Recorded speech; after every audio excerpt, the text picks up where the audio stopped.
Bonjour à tous, j'espère que vous allez bien. Je me présente pour ceux qui ne me connaissent pas, je suis Amel Zgeyer.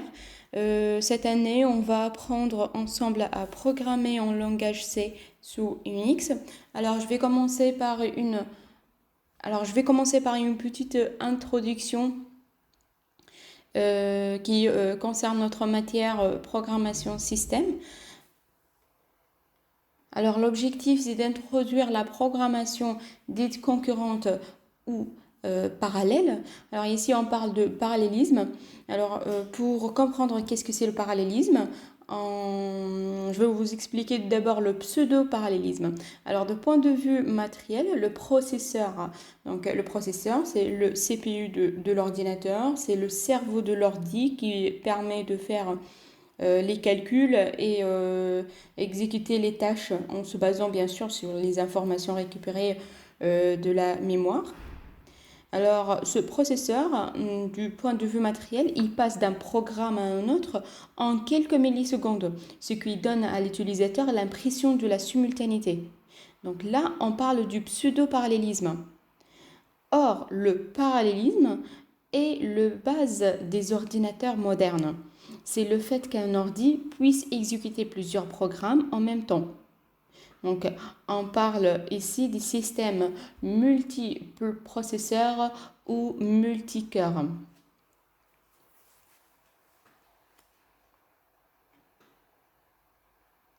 Prenons un exemple. Alors, si on souhaite calculer la somme S, donc c'est la somme de i égale à 1 à i égale à 1000 de x carré, c'est-à-dire la somme de 1 carré plus 2 carré plus 3 carré plus 1000 carré. Donc la méthode classique en langage C, c'est alors de commencer par déclarer une variable qui s'appelle somme et qui est initialisée à 0, et puis d'introduire une boucle pour qui va de i égale à 1 à i égale à 1000, et à chaque instruction, elle fait la somme de somme plus i au carré. Donc ça, c'est la solution classique.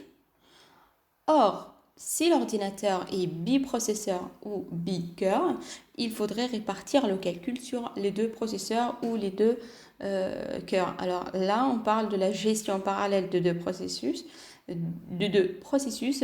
Donc, ce qui est bien ici, c'est que, de point de vue théorique, le temps de calcul sera divisé par 2.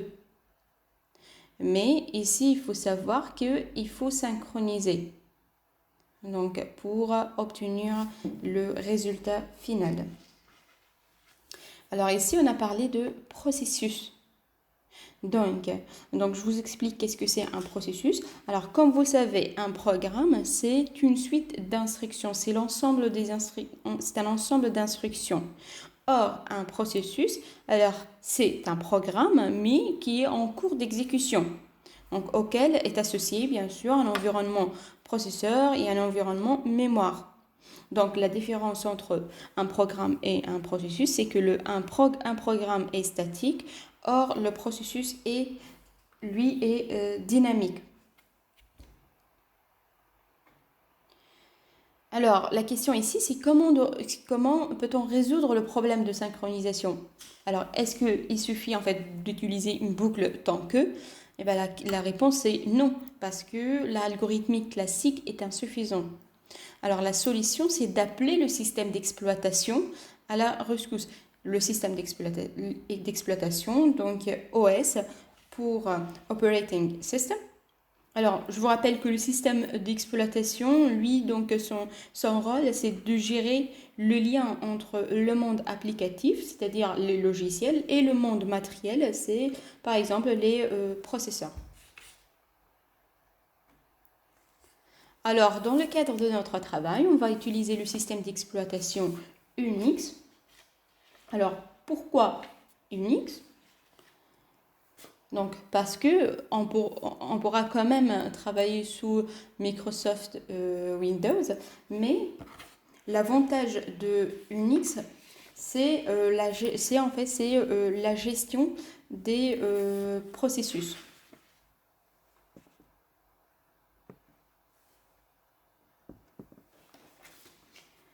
Alors, parmi les avantages de l'utilisation de Unix, c'est le fait que Unix n'est pas lié à aucune architecture et à aucun constructeur particulier.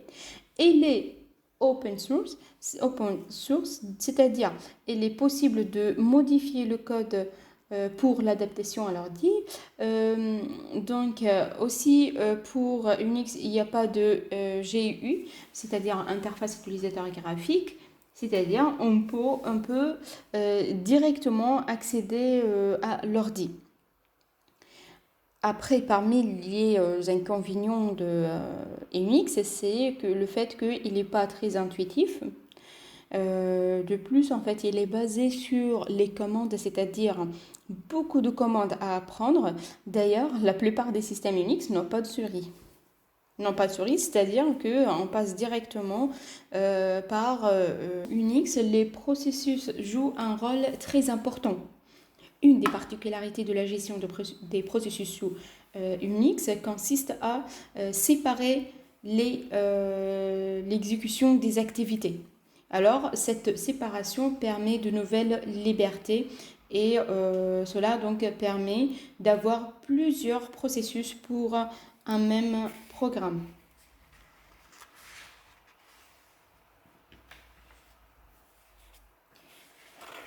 Alors,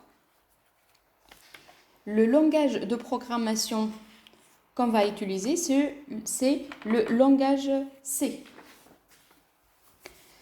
Donc, C a été développé en même temps que le système Unix. Alors, bien évidemment, ici, on pourra utiliser C# ou Visual Basic ou Java ou un autre système, un autre langage de programmation, mais on va utiliser C. Pourquoi? Parce que, comme je viens de le dire, il a été développé en même temps que le système Unix. Il est largement utilisé pour l'écriture du noyau de Unix. Il est largement utilisé pour l'écriture des applications orientées système. Alors, c'est vrai que C n'est pas de très haut niveau, mais il permet la manipulation d'objets élémentaires proches de l'architecture, c'est-à-dire les bits, les octets et les groupes d'octets. Donc, son premier domaine d'application, comme je l'ai dit, c'est le développement de systèmes. Alors, C dispose d'une arithmétique sur les pointeurs permettant des manipulations assez fines des adresses. D'ailleurs, notre premier chapitre, il concerne les pointeurs.